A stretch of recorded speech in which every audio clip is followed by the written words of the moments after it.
আমার বানাইছো তুমি, আমি তোমার বান্দা। আমার তাড়ায় দিলে আমি যাবো কই? কই যাবো? তুমি ছাড়া মাফ করবে কে বলো? কার কাছে যাওয়া ভিক্ষার হাত পাতবো বলো? কি দোয়া শিখাইয়া দিচ্ছেন নবী ভাই, কি দোয়া শিখাইয়া দিচ্ছেন। ওইভাবে মালিককে বলেন না একা একা,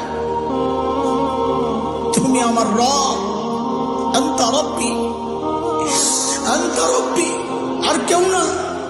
পাপ করছি তো তোমারই করছি, নাফরমানি করছি তো তোমারই করছি, আর কারো করি নাই। বানাইছো তুমি, এখন আমি যাবো কই? করে ফেলছি, এখন যাবো কই বলো? কি সুন্দর কথা।